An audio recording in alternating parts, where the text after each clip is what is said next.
ನಮಸ್ಕಾರ ಸ್ನೇಹಿತರೆ, ಮಸ್ಮಗ.comಗೆ ಸ್ವಾಗತ. ನಾನು ಅಮರ್ ಪ್ರಸಾದ್. ಇವತ್ತು ನಮ್ಮ ಆಸ್ಪತ್ರೆಗಳಲ್ಲಿ ಒಂದು ಆಪರೇಷನ್ ಖರ್ಚು 5 ಲಕ್ಷ ರೂಪಾಯಿ ಇದ್ರೆ ಮುಂದಿನ ವರ್ಷ ಇದೇ ಆಪರೇಷನ್ಗೆ 5,70,000 ಖರ್ಚಾಗುತ್ತೆ. ಒಂದೇ ವರ್ಷದಲ್ಲಿ 70,000 ರೂಪಾಯಿ ಜಂಪ್ ಆಗ್ತಿದೆ. ಯಾಕಂದ್ರೆ ಭಾರತದಲ್ಲಿ ಈಗ ಮೆಡಿಕಲ್ ಇನ್ಫ್ಲೇಷನ್ ಅಥವಾ ವೈದ್ಯಕೀಯ ಹಣದುಬ್ಬರ 14% ಇದೆ. ಹೀಗಾಗಿ ಕಾಯಿಲೆ ಚಿಕ್ಕದೇ ಇದ್ರೂ ಕೂಡ ದೊಡ್ಡದೇ ಇದ್ರೂ ಕೂಡ ಆಸ್ಪತ್ರೆ ಬಿಲ್ ಅಂತೂ ದೊಡ್ಡದಾಗಿ ಬರ್ತಾ ಇದೆ. ಜನ ಸಾಲಗಾರರಾಗೋಕೆ, ದಿವಾಳಿ ಆಗೋಕೆ ಒಂದು ದೊಡ್ಡ ಬಿಲ್ ಸಾಕು. ವರ್ಷಗಳ ಕಾಲ ಏನೇನೋ ಉದ್ದೇಶಕ್ಕೆ ಉಳಿಸಿರೋ ಹಣ ಒಂದೇ ಏಟಿಗೆ, ಒಂದೇ ಹಾಸ್ಪಿಟಲ್ ಬಿಲ್ನಿಂದ ಸರ್ವನಾಶ ಆಗೋಗುತ್ತೆ. ಎಮರ್ಜೆನ್ಸಿ ಖರ್ಚಿಗೆ EPF, PPF, NPS, FTಗಳಲ್ಲಿಟ್ಟಿರೋ ಹಣಕ್ಕೆ ಕೈ ಹಾಕಿದ್ರೆ ಅವುಗಳ ಕಾಂಪೌಂಡಿಂಗ್ ಬೆನಿಫಿಟ್ ಕೂಡ ಸಿಗೋದಿಲ್ಲ. ಯಾಕಂದರೆ ಇವೆಲ್ಲ ಲಾಂಗ್ ಟರ್ಮ್ ಹೂಡಿಕೆಯಲ್ಲಿ ಮಾತ್ರ ಹೆಚ್ಚು ಲಾಭವನ್ನು ತಂದುಕೊಡೋದು. ಅರ್ಧಕ್ಕೆ ವಿತ್ಡ್ರಾ ಮಾಡಿದರೆ ಇವುಗಳಿಗೂ ಸೇವಿಂಗ್ಸ್ ಅಕೌಂಟ್ಗೂ ಹೆಚ್ಚು ವ್ಯತ್ಯಾಸ ಇರಲ್ಲ. ಸೊ ಆಸ್ಪತ್ರೆ ಬಿಲ್ಗಳನ್ನು ಕವರ್ ಮಾಡೋಕೆ ಹೆಲ್ತ್ ಇನ್ಶೂರೆನ್ಸ್ ಬಿಟ್ಟರೆ ಬೆಟರ್ ಆಪ್ಷನ್ಸ್ ಇಲ್ಲ ಅನ್ನೋದರಲ್ಲಿ ಯಾವುದೇ ಡೌಟ್ ಇಲ್ಲ. ಹಾಗಂತ ಬ್ಲೈಂಡ್ ಆಗಿ ಹೆಲ್ತ್ ಇನ್ಶೂರೆನ್ಸ್ ತಗೊಳಕ್ಕಾಗತ್ತಾ?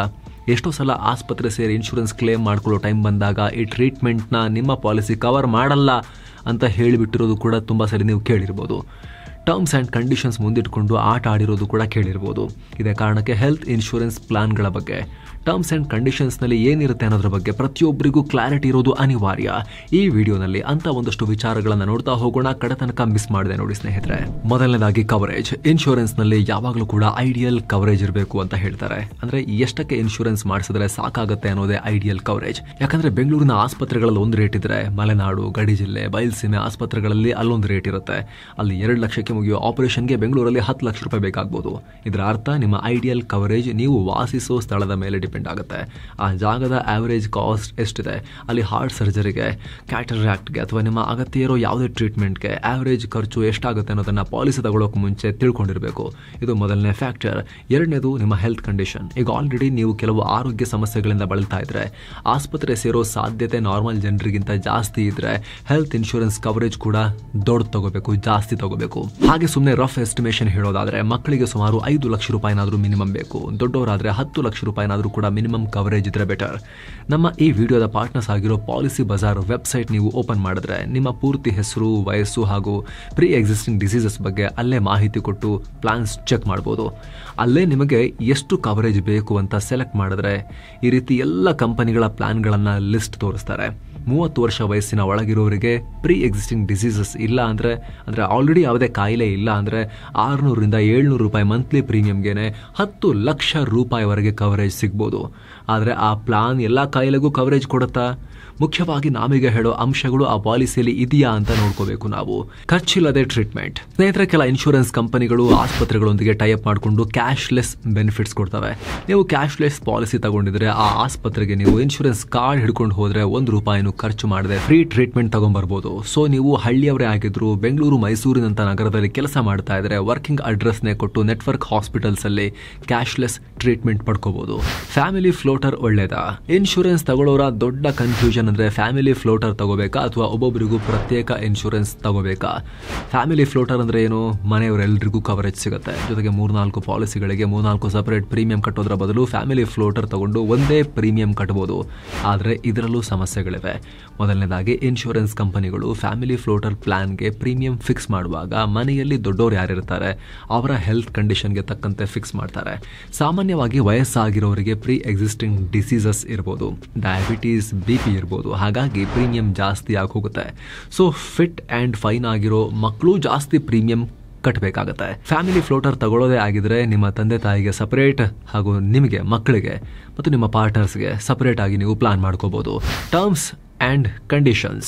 ಇನ್ಶೂರೆನ್ಸ್ ಕಂಪನಿಗಳ ಲಾಭವೇ ಟರ್ಮ್ಸ್ ಅಂಡ್ ಕಂಡೀಷನ್ಸ್ಗಳಲ್ಲಿ ಅಡಗಿರುತ್ತೆ. ಯಾರಿದ್ರ ಬಗ್ಗೆ ಜಾಸ್ತಿ ತಲೆ ಕೆಡಿಸ್ಕೊಳ್ಳೋದೇ ಇಲ್ಲ. ಆದರೆ ನಮಗೆ ಕ್ಲೇಮ್ ಸಿಗೋದು ಬಿಡೋದು ಟರ್ಮ್ಸ್ ಅಂಡ್ ಕಂಡೀಷನ್ಸ್ ಮೇಲೆ ಡಿಪೆಂಡ್ ಆಗಿರುತ್ತೆ. ಮೊದಲನೇದು ಸಬ್ ಲಿಮಿಟ್ಸ್. ನೀವು 20 ಲಕ್ಷ ರೂಪಾಯಿ ಕವರೇಜ್ ಇರೋ ಹೆಲ್ತ್ ಇನ್ಶೂರೆನ್ಸೇ ತಗೊಂಡಿರ್ತೀರಾ, ಆದರೆ ಅದರಲ್ಲಿ ಆಂಜಿಯೋಪ್ಲಾಸ್ಟಿಗೆ ಬರೀ 2 ಲಕ್ಷ ಅಂತ ಸಬ್ ಲಿಮಿಟ್ ಹಾಕಿರ್ತಾರೆ. ಕ್ಯಾಟರಾಕ್ಟ್ ಸರ್ಜರಿಗೆ ಬರೀ 1 ಲಕ್ಷ ಅಂತ ಸಬ್ ಲಿಮಿಟ್ ಇರುತ್ತೆ. ದೇಹದಲ್ಲಿ ದೊಡ್ಡ ಮೂಳೆ ಮುರಿದ್ರೆ 2-3 ಲಕ್ಷದವರೆಗಷ್ಟೇ ಕ್ಲೇಮ್ ಆಗುತ್ತೆ ಅನ್ನೋದು ಕೂಡ ಇರುತ್ತೆ. ಸೊ ನಿಮ್ಮ ಕವರೇಜ್ ಎಷ್ಟೇ ಇದ್ರೂ ಕೂಡ ಕ್ಲೇಮ್ ಆಗೋದು ಇಷ್ಟೇನೆ, ಆಸ್ಪತ್ರೆ ಬಿಲ್ 5 ಲಕ್ಷ ರೂಪಾಯಿ ಆಗಿದ್ರೆ 3-4 ಲಕ್ಷ ನಿಮ್ಮ ಕೈಯಿಂದ ಕಟ್ಟಬೇಕಾಗತ್ತೆ. ಆ ರೀತಿ ಸಬ್ ಲಿಮಿಟ್ಸ್ ಎಲ್ಲ ನೀವು ಆಪ್ಷನ್ ತಗೊಂಡ್ಬಿಟ್ಟಿದ್ರೆ. ಜೊತೆಗೆ ಗಮನಿಸಬೇಕಾಗಿರೋ ವಿಚಾರ ಏನು ಅಂದ್ರೆ, ಸಾಮಾನ್ಯವಾಗಿ ಎಲ್ರಿಗೂ ಬರೋ ಸಮಸ್ಯೆಗಳಿಗೇನೆ ಸಬ್ ಲಿಮಿಟ್ಸ್ ಹಾಕಿಟ್ಟಿರ್ತಾರೆ. ಹಾಗಾಗಿ ಸಬ್ ಲಿಮಿಟ್ ಇರೋ ಪ್ಲಾನ್ಸ್ ಅನ್ನ ಅವಾಯ್ಡ್ ಮಾಡಬೇಕು. Room rent cap. ಆಸ್ಪತ್ರೆಗಳಲ್ಲಿ special ward, semi special ward, deluxe ward ಅಂತೆಲ್ಲ ಇರ್ತಾವಲ್ಲ. ಹೆಲ್ತ್ ಇನ್ಶೂರೆನ್ಸ್ ಪ್ಲಾನ್ ಗಳಲ್ಲಿ ಈ ರೂಮ್ ಗಳಿಗೆ ಇಷ್ಟೇ ಕ್ಲೇಮ್ ಆಗಬೇಕು ಅಂತ ಫಿಕ್ಸ್ ಮಾಡಿರ್ತಾರೆ. ಅದೇ ರೂಮ್ ರೆಂಟ್ ಕ್ಯಾಪ್. ಉದಾಹರಣೆಗೆ ನಿಮ್ಮ ಪಾಲಿಸಿಯ ರೂಮ್ ರೆಂಟ್ ಕ್ಯಾಪ್ 10,000 ರೂಪಾಯಿ ಇದೆ ಅಂತ ಇಟ್ಕೊಳ್ಳಿ. ನೀವು 12,000 ರೂಪಾಯಿ ಡೀಲಕ್ಸ್ ರೂಮ್ ತಗೊಳ್ಳೋಣ, 2,000 ರೂಪಾಯಿ ನಮ್ಮ ಕೈಯಿಂದ ಕೊಟ್ಟರಾಯ್ತು ಅಂತ ಪ್ಲಾನ್ ಮಾಡಿದ್ರೆ ಕೆಟ್ಟಂಗೆ. ಯಾಕಂದ್ರೆ ನಿಮ್ಮ ಆಸ್ಪತ್ರೆ ಬಿಲ್ ನಲ್ಲಿರೋ ಆಲ್ಮೋಸ್ಟ್ ಎಲ್ಲ ಖರ್ಚುಗಳಿಗೂ ರೂಮ್ ರೆಂಟ್ ಕ್ಯಾಪ್ಗೂ ಲಿಂಕ್ ಇರುತ್ತೆ. ಈಗ 10,000 ರೂಪಾಯಿಯ ರೂಮ್ ರೆಂಟ್ ಕ್ಯಾಪ್ ಇಟ್ಕೊಂಡು 12,000 ರೂಪಾಯಿಯ ರೂಮ್ ತಗೊಂಡ್ರೆ ನಿಮಗೆ 83% ಕ್ಲೇಮ್ ಸಿಕ್ಕದಂಗಾಗುತ್ತೆ. ಪರಿಣಾಮ ನಿಮಗೆ ಟೋಟಲ್ ಇನ್ಶೂರೆನ್ಸ್ ಕ್ಲೇಮ್ ಆಗೋದು ಕೂಡ 83 to 84% ಮಾತ್ರ. ಅಂದರೆ 5 ಲಕ್ಷ ರೂಪಾಯಿ ಬಿಲ್ ಆಗಿದ್ರೆ 4,15,000 ರೂಪಾಯಿ ಮಾತ್ರ ಕ್ಲೇಮ್ ಆಗುತ್ತೆ. 85,000 ರೂಪಾಯಿ ನೀವು ಜೇಬಿನಿಂದ ಕಟ್ಟಬೇಕಾಗತ್ತೆ. ಸೊ ರೂಮ್ ರೆಂಟ್ ಕ್ಯಾಪ್ ಇಲ್ಲದೆ ಇರೋ ಪಾಲಿಸಿ ತಗೊಳ್ಳೋದು ತುಂಬ ಇಂಪಾರ್ಟೆಂಟ್. ಅಲ್ಲದೆ ಕೆಲ ಪ್ಲಾನ್ಗಳಲ್ಲಿ ICU ಲಿಮಿಟ್ಸ್ ಇರುತ್ತೆ. ಅದೇ ರೀತಿ ಮೆಡಿಕಲ್ ಪ್ರಾಕ್ಟಿಷನರ್ ಲಿಮಿಟ್ ಅಂತ ಇರುತ್ತೆ. ಅಂದರೆ ನಿಮಗೆ ಆಪರೇಷನ್ ಮಾಡೋ ಡಾಕ್ಟರ್ ಫೀಸ್ ಮೇಲೂ ಕೂಡ ಇಂತಿಷ್ಟೇ ಕೊಡೋದು ಅನ್ನೋ ಲಿಮಿಟ್ ಇರುತ್ತೆ. ಅನಸ್ತೇಷಿಯಾ, ಆಪರೇಷನ್ ಥಿಯೇಟರ್ ಚಾರ್ಜ್ ಮೇಲೆಲ್ಲ ಲಿಮಿಟ್ ಹಾಕಿರ್ತಾರೆ. ಅದೆಲ್ಲವನ್ನ ನೀವು ಗಮನಿಸಬೇಕು. ಸಬ್ ಲಿಮಿಟ್ ಇರೋ ಪಾಲಿಸಿ ತಗೊಂಡ್ರೆ ಇಷ್ಟೆಲ್ಲ ಕನ್ಫ್ಯೂಷನ್ ಇರುತ್ತೆ. 10 ಲಕ್ಷ ರೂಪಾಯಿ ಪಾಲಿಸಿ ನಿಮ್ಮ ಹತ್ರ ಇದ್ರೂ ಕೂಡ 6 ಲಕ್ಷ ರೂಪಾಯಿ ಕ್ಲೇಮ್ ಮಾಡೋಕೆ ಹೋದ್ರೆ 3 ಲಕ್ಷ ರೂಪಾಯಿ ಮಾತ್ರ ಸಿಗೋದು ಅನ್ನೋ ಪರಿಸ್ಥಿತಿ ಬಂದ್ಬಿಡ್ಬೋದು. ಸೊ ಈ ವಿಚಾರದಲ್ಲಿ ಕೇರ್ಫುಲ್ ಆಗಿರಿ. ಕೋಪೆ. ಇನ್ಶೂರೆನ್ಸ್ ಕಂಪನಿಗಳು ಆಸ್ಪತ್ರೆ ಬಿಲ್ ನಲ್ಲಿ ಸ್ವಲ್ಪ ನಾವು ಕೊಡ್ತೀವಿ, ಸ್ವಲ್ಪ ನೀವು ಕೊಡಿ ಅಂತ ಹೇಳೋದೇ ಕೋಪೆ. ಅಂತ ಪಾಲಿಸಿ ತಗೊಳ್ಬೇಕಾದ್ರೆ ನಿಮಗೆ ಪ್ರೀಮಿಯಂ ಕಮ್ಮಿ ಅಂತ ಅನಿಸ್ಬೋದು. ಆಫರ್ ಆ ರೀತಿ ಕೊಡ್ತಾರೆ, ಪ್ರೀಮಿಯಂ ತುಂಬಾ ಕಮ್ಮಿ ಬರುತ್ತೆ ಅಂತ. ಬಟ್ ತಗೊಳಕ್ ಹೋಗಬೇಡಿ. ಪ್ರೀಮಿಯಂ ಜಾಸ್ತಿ ಆದ್ರೂ ಪರವಾಗಿಲ್ಲ, ಫುಲ್ ನೀವೇ ಕೊಡೋ ತರದ್ ಕೊಡಿ ಅಂತಾನೆ ಕೇಳಿ. ಇನ್ಶೂರೆನ್ಸ್ ಇರೋದೇ ಆಸ್ಪತ್ರೆ ಬಿಲ್ ಕಟ್ಟಬೇಕಾದ್ರೆ ಪೂರ್ತಿ ಅವರೇ ಕಟ್ಕೊಳ್ಳಿ ಅಂತ ಹೇಳಿ. ಅದಕ್ಕೋಸ್ಕರನೇ ಇನ್ಶೂರೆನ್ಸ್ ಮಾಡಿಸೋದು. Waiting period.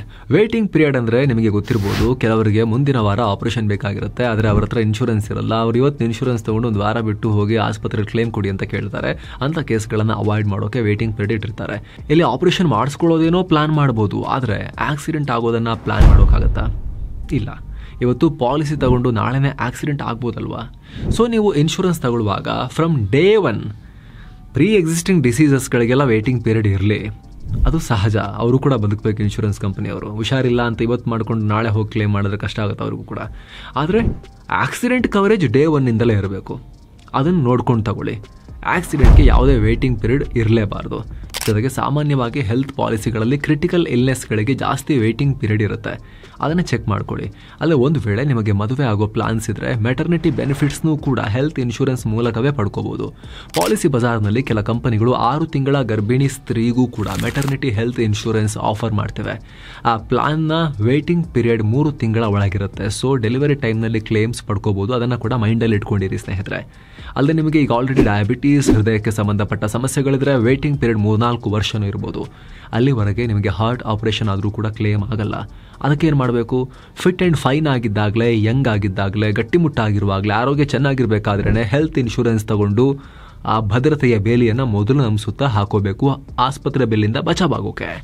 ಇನ್ನು ಕೆಲವರು ನಮ್ಮ ಕಂಪನಿಲೇ ಇನ್ಶೂರೆನ್ಸ್ ಇದೆ, ಸ್ಯಾಲರಿ ಪ್ರೀಮಿಯಂ ಕೂಡ ಕಟ್ಟಾಗುತ್ತೆ, ಇನ್ನೊಂದು ಇನ್ಶೂರೆನ್ಸ್ ಯಾಕೆ ತಗೋಬೇಕು, ಕಂಪನಿದು ಇದೆಯಲ್ಲ ಅಂತ ಹೇಳ್ತಾರೆ. ಸ್ನೇಹಿತರೆ, ಕಾರ್ಪೊರೇಟ್ ಇನ್ಶೂರೆನ್ಸ್ ಇಡೀ ಕಂಪನಿಗೆ ಕವರೇಜ್ ಕೊಡೋದ್ರಿಂದ ಅದರಲ್ಲಿ ಜಾಸ್ತಿ ಇಂಡಿವಿಜುವಲ್ ಬೆನಿಫಿಟ್ಸ್ ಸಿಗಲ್ಲ, ಜಾಸ್ತಿ ಕವರೇಜ್ ಪಡ್ಕೊಳ್ಳೋದು ಕಷ್ಟ.